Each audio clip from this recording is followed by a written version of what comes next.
AITA for dropping my girlfriend from my insurance after her affair left her injured?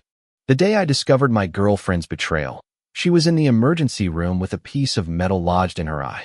And believe me, that wasn't even the most shocking part. I'm being called a villain, cruel, for ruining a young woman's life. But I disagree. Everything that happened is entirely her fault. And if anyone should take responsibility for the loss of her eye, it's her lover, not me. Vanessa and I had been together for about 5 years before we moved in together. She wanted to leave her parents' house, and I had a 2-bedroom apartment with plenty of space. So, she came to live with me. We spent 3 years splitting expenses, cooking together, and planning a future. It wasn't a perfect relationship, but it was stable, quiet, built on routines that seemed permanent. I had a good job at an engineering firm in the city. Through experience, I had learned never to blindly trust the healthcare system. My mother had suffered for months due to absurd delays and denials from her HMO, and I had sworn I would never let something like that affect my family again. So, when I got my job, I opted for the best private health insurance plan they offered.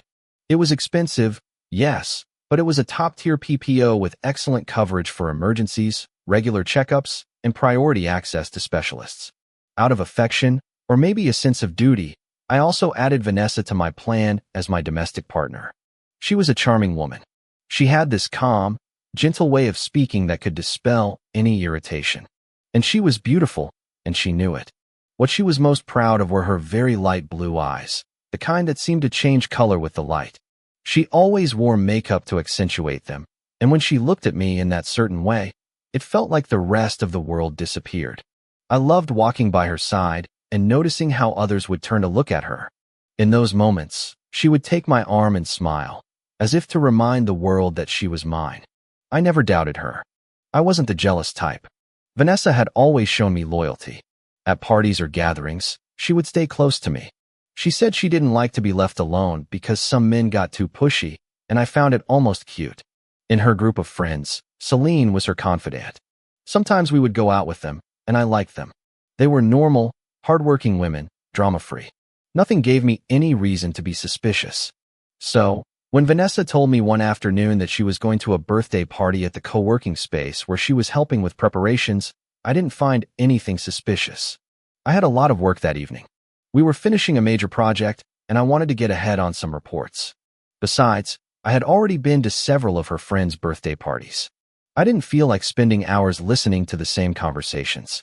Vanessa got ready, put on perfume, kissed me, and told me she would be home late. After she left, I ordered some takeout and settled into my home office to work.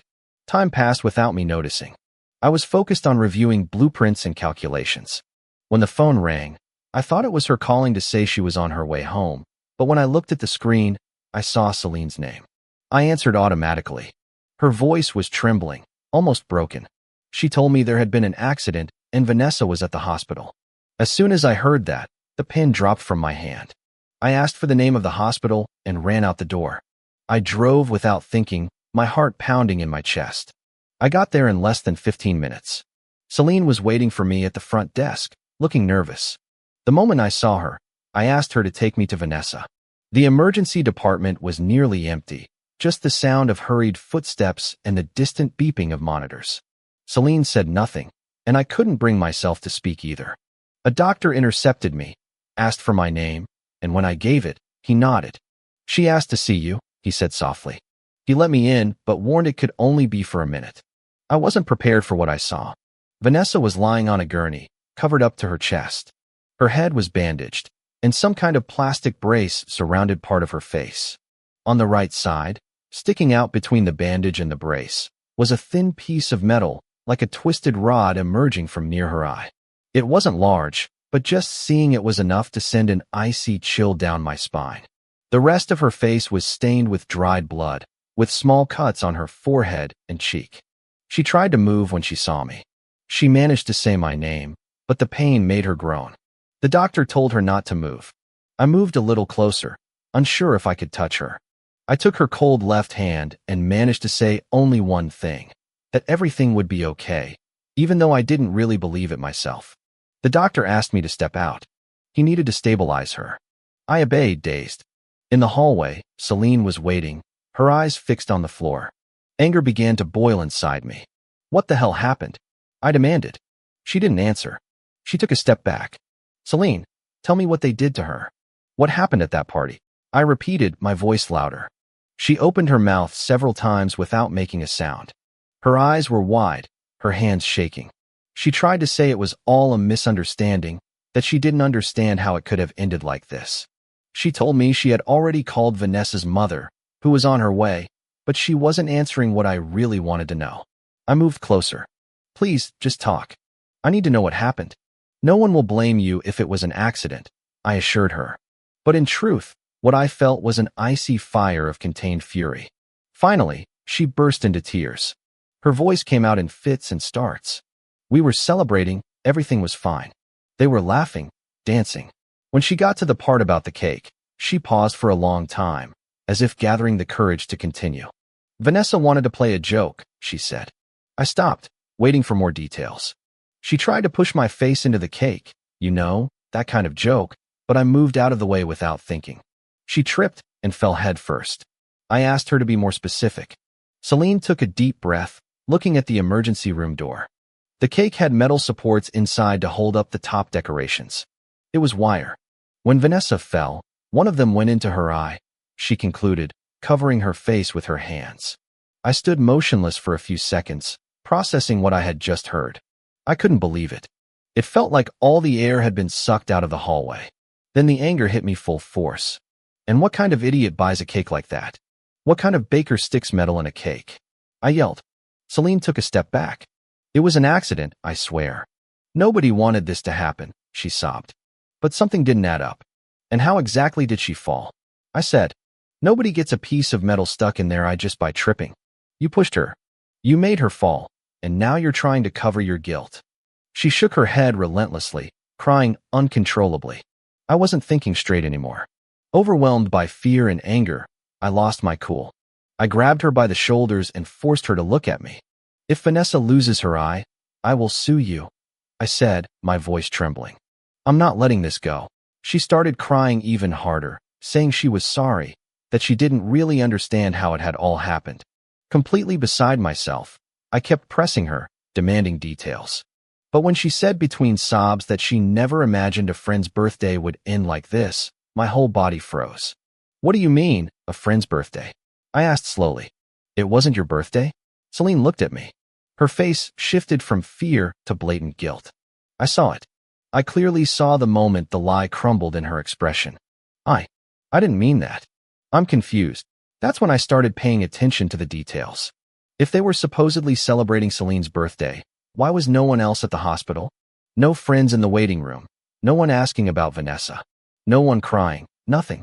Just Celine, alone and perfectly clean. Her clothes were impeccable. Not a speck of cake. Not a drop of blood. No sign that she had been running through a chaotic party. Not even smudged makeup. She looked like someone who had been quietly at home and had suddenly decided to show up here. Celine, I said, staring her straight in the eye. Tell me, when is your birthday? She hesitated, and that hesitation was enough. I didn't wait for an answer. I tightened my grip on her arms. Say it. When is your damn birthday? The answer took a while to come out, but when it finally did, everything fell apart. Her birthday was almost 2 months away. I felt a knot in my stomach, as if someone were twisting it from the inside. My blood boiled. I grabbed her arms again, this time not out of blind rage, but out of desperation. I want you to tell me exactly what happened, and if you lie, you will regret it. Celine completely broke down. She said that, in reality, she didn't know all the details because she was at home when she got a call from Vanessa asking her to go to the hospital and say they had spent the day together celebrating Celine's birthday. That she had to repeat that story if anyone asked, especially me. None of it made sense. Are you telling me that Vanessa, with a piece of wire stuck in her eye, called you to ask you to lie? Who brought her to the hospital? Celine, enough with the lies. I commanded. Finally, she started telling the truth. She said Vanessa had been seeing another man for a while, someone she called Mason, and that day, she hadn't gone to see friends. She had gone to his place to celebrate his birthday. Vanessa, according to her, had explained everything to Celine and a few friends so that if I asked any questions, they would all tell the same story, that it was Celine's birthday, they were all together, and it was just a joke gone wrong. A complete script, prepared in advance. Celine hadn't been at any party. She was relaxing at home when she got a call from Mason. He had asked her to come to the hospital immediately because there had been a serious accident, that Vanessa was calling me, and they needed someone to present themselves as the event organizer and claim it was all a mistake. He said Celine had to take the blame, or the whole truth would come out. When she got to the hospital, Mason explained what had happened. They were celebrating. Vanessa had tried to lightly push Mason's head toward the cake as a birthday joke, and he, not knowing the cake had internal metal structures to support the decoration, had moved away and pushed her back directly into the center of the cake. Vanessa had impaled her eye on one of the supports. She started screaming, bleeding. Mason didn't know what to do and had taken her to the hospital. I sank into one of the hallway chairs. I felt empty, breathless. I couldn't understand what was happening. I looked down and noticed Vanessa's purse and jacket were right next to me. Without thinking, I opened the purse. I took out her phone. I had never thought it would be necessary to hide anything. I turned on the phone and started looking. It took less than 2 minutes to find a conversation with Mason. The last messages were from her, saying she was already on her way to his apartment. I scrolled up through the conversation to the previous month and found everything. Vanessa had never been shy, but she had also never been the type to send intimate photos. We had never seen the point. But with him, with Mason, there were photos, dozens of them, some taken in my own apartment, in my shower, naked in my bed, even a naked selfie of her with me sleeping in the background. There were videos too, some clearly filmed in Mason's apartment, others more explicit in places I recognized immediately. It hurt, not just because of the betrayal, but because of the planning, the consistency, the sheer nerve. I kept reading the messages. I saw how they planned their meetups, how she made up excuses to go see him, how she requested time off work, how she lied to my face while telling him she missed him. I saw photos of her with what looked like Mason's family. Everyone smiling, as if they were an official, happy couple. I couldn't take it anymore. I felt something inside me break. I stood up, the phone still in my hand. I sent myself screenshots of everything, every image, every text. Then I walked out of there without looking back. Celine ran after me. She asked where I was going. Home, I replied without stopping. And tell your friend it's over. Celine stood at the entrance, yelling that I couldn't leave Vanessa alone, that she was in serious condition, that she needed support. Then she should call Mason, I answered without turning around. If he loved her as much as his messages suggested, he would never have left her alone at the hospital. I kept walking to the car, but just as I was about to get in, I heard my name in the distance. I turned around in disgust and saw Vanessa's mother running toward me, looking frantic. She reached me, out of breath. What happened? She asked. I had no patience or compassion left. Vanessa cheated on me, I said coldly. Her lover smashed her head into a cake full of metal. Now she's in the emergency room. I didn't wait for her reaction. I turned and opened the car door. She shouted my name a few more times, then rushed inside the hospital.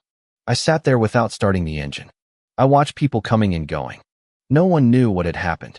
No one had any idea what was unfolding behind those walls. And then it hit me. I was about to pay for expensive, specialized medical care that she would receive thanks to my money, my insurance. And that wasn't right. I picked up my phone, called the insurance company's 24-hour helpline, and requested to have Vanessa removed from my policy. I said we were no longer in a domestic partnership, that the relationship was over, and that I would not authorize any further medical expenses in her name. Since the policy was under my name, the process was immediate. Then, I drove to my apartment. I tried to get back to work, but it was impossible. My mind was a mess. I received several calls from Vanessa's mother, but I didn't answer. Instead, I started gathering Vanessa's belongings. We were no longer a couple. She had no business being in my space anymore. I collected everything: clothes, personal items, documents, books, even her things from the bathroom. I left it all in a heap in the living room. The next day, I would take it all to her parents' house.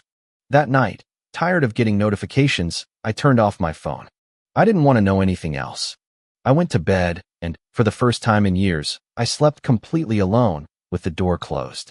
The next morning, before heading to work, I decided to stop by Vanessa's parents' house. When I arrived, no one was there. I assumed they were still at the hospital or hadn't come home from the night before. I left Vanessa's things on their back porch because I knew where they kept a spare key and I didn't want to go inside without permission. I felt a strange sense of relief as I dropped those bags there, as if I were removing something from my life that no longer belonged. Then, I tried to focus on work, though I could barely look at the screen without replaying everything in my head.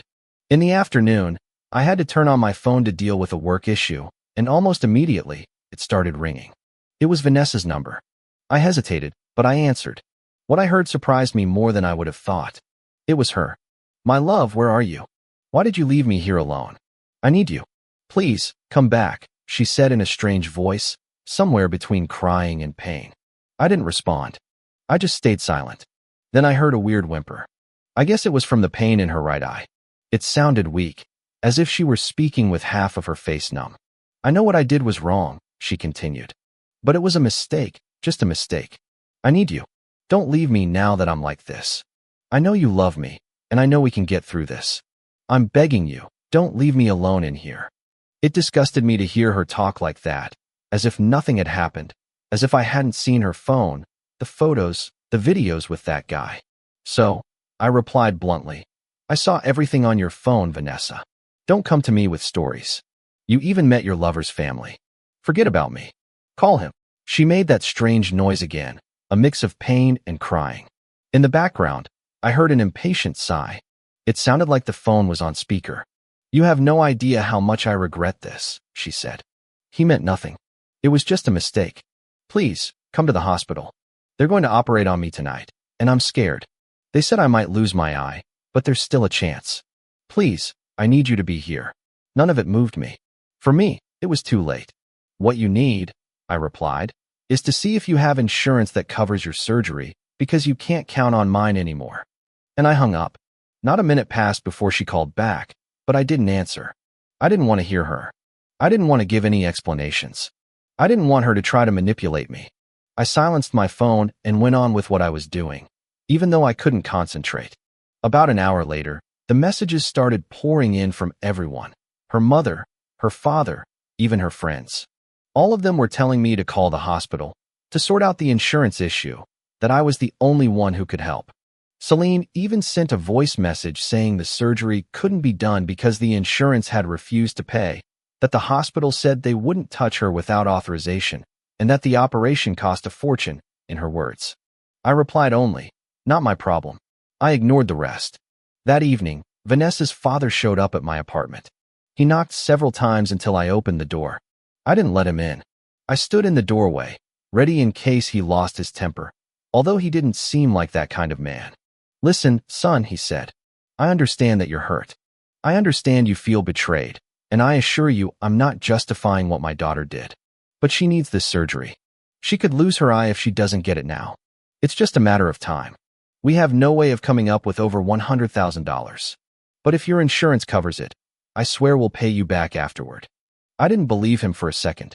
I knew that even with good intentions, he could never pay for a surgery of that magnitude. Besides, in my mind, there was no longer any we. Vanessa and I were over. "Vanessa and I have no connection anymore," I replied. Before, I might have felt sorry for what happened to her, but now, I'm not going to take on debts or problems that aren't mine. Stop calling me and insisting. She made the choice to cut me out of her life a long time ago. Let her deal with the consequences. His expression changed. Not to anger, but to resignation. He just nodded, took a step back, and left without another word. A few days later, it was Celine who told me what happened next. I don't know if it was out of guilt or because she thought I wanted to know, but she would text me from time to time, always to report some new disaster in the chaos that everything had become. According to her, Vanessa's parents had tried to find the money every way they could. Family, loans, a GoFundMe, even trying to take out a second mortgage. Nothing had worked. The amount was too high, and the hospital refused to operate without guaranteed payment. The famous Mason was nowhere to be found. No one really knew where he lived, and even those who had tried to message him never got a response. It was as if he had vanished into thin air. No visits, no calls, nothing, as if he had never existed. And that, according to Celine, had sent Vanessa into an even deeper spiral. In the end, the surgery needed to save and reconstruct her couldn't be performed. The damage was too severe, and there was no more time. To prevent worse infections and serious complications, they had to remove her right eye completely. When Celine told me, I felt nothing, neither satisfaction nor sadness. Just a strange emptiness, as if I were reading a new story about someone I had never known. But it wasn't over. Since there was no money for a custom prosthesis, they had to fit her with a generic prosthetic eye, one that didn't match in color. Her left eye was a light gray. The one they put in was a dark, opaque shade, completely different. According to Celine, the contrast was immediately obvious. 2 seconds of looking at her was all it took. And for someone who had always been so proud of her eyes, that had to be torment. In the following weeks, Vanessa's friends flooded me with insulting messages. They said I was a monster, that it was my fault she lost her eye, that I had destroyed her life, that I had no heart, but none of it got to me. As I've said from the beginning, the only one responsible was Vanessa. From what Celine told me, Vanessa spent a few weeks holed up at her parents' house, refusing to see anyone. She would argue, cry, and break things. One day, according to Celine, she had such a violent fit that she started smashing all the mirrors in the house, screaming that she never wanted to see herself again. For the first month after the operation, she wore an eye patch, a kind of soft covering, to keep the light from irritating the area. Then, she started wearing sunglasses all the time, even indoors, trying to keep people from noticing her appearance. Despite that, according to Celine, people noticed anyway. One day, Celine even sent me a picture of Vanessa without the patch. I don't know if she was trying to make me feel guilty or just show me what Vanessa had become, but it didn't provoke anything in me. I do admit, though, that seeing her with that sunken, mismatched eye, knowing how proud she once was of her gray eyes, was striking. The only time I asked Celine about anything was about Vanessa's lover, Mason. I asked her if he had shown up, if he had appeared. Celine replied that Vanessa had called him several times, but that he never picked up. No one knew if it was fear, shame, or pure cowardice. But Mason had completely disappeared, and Vanessa, she said, was afraid to even leave her house, not so much because of the pain, but out of shame of being seen. That was the end of it for me. And even though many tried to make me feel guilty, I knew perfectly well that I was not. If you like the stories, don't forget to leave a comment and support the channel by subscribing. See you in the upcoming stories.